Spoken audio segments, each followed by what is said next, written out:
Assalamualaikum warahmatullahi wabarakatuh. Welcome back to Race 25 or Ramadan Al-Islah Special 2025, a 5-minute sharing, hoping that we achieve maximum potential in this special month of Ramadan. Ibu ayah dirahmati Allah, for today's sharing, we will talk a little bit about improved heart health. Fasting may help reduce cholesterol level, blood pressure, supporting cardiovascular health. Allah Subhanahu wa Ta'ala said in the Al-Quran, A'udzubillah minasyaitanir rajim wa rahmati wasi'at kulla syai'. Allah Subhanahu wa Ta'ala beritahu dalam Quran bahawa rahmahnya, kasih sayangnya mengatasi semua perkara. Bayah dirahmati Allah, Allah Subhanahu wa Ta'ala mempunyai banyak sifat. Allah kalau marah, habis semuanya. Allah Subhanahu wa Ta'ala kalau cemburu, habis segalanya. Walau bagaimanapun, Allah Subhanahu wa Ta'ala mempunyai satu sifat, yang mana sifat ini mengalahkan segala sifat-sifat yang lain. Apa sifatnya? Sifatnya ialah sifat rahmah, sifat kasih dan sayang Allah Subhanahu wa Ta'ala.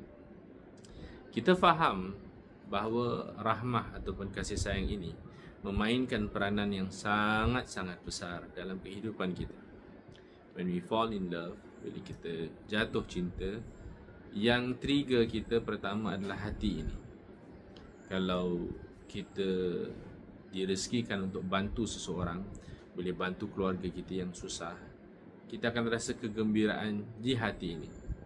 Apabila kita dapat melakukan satu perkara yang sangat-sangat istimewa untuk pasangan kita, hati ini akan rasa sangat selesa dan tenang. Ibu ayah dirahmati Allah Subhanahu wa Ta'ala, compassion comes from the heart.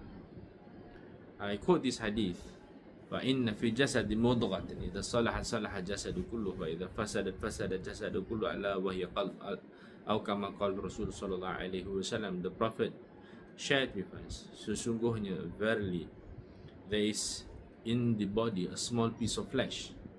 If it is good, the whole body will become good, and if it is corrupted, the entire body become corrupted. Ketahuilah, know that the piece of flesh is called the heart. Ketahuilah, dalam badan manusia ini ada seketul daging. Kalau daging itu baik, semua yang lain jadi baik. Kalau daging itu jahat, semua jadi jahat. Ketahuilah, daging itu adalah hati. Ibu ayah dirahmati Allah, we understand from this hadith, we are going to talk about there are two kind of hearts. The first one is the physical heart. The physical heart which pumps blood to the entire organ system. Entire organ system, mata ini cerah, telinga dapat mendengar, kaki dapat berjalan dengan sempurna. Antaranya ialah dengan sebab fungsi hati yang betul. Hati yang mengepam darah kepada semua anggota dengan baik. Bayah dirahmati Allah. And then there is this, the immortal heart ataupun latifah rabbaniyah, hati yang kita tak nampak ini. Apa dia ibu ayah dirahmati Allah?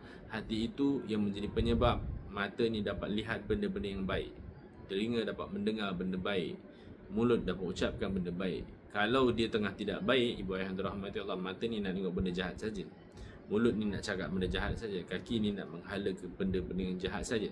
Maka di sini ibu ayah dirahmati Allah, kita faham bahawa hati ini dia ada dua. Pertama yang zahir, yang luaran ni. Kedua yang latifah rabbaniyah, kita tak nampak.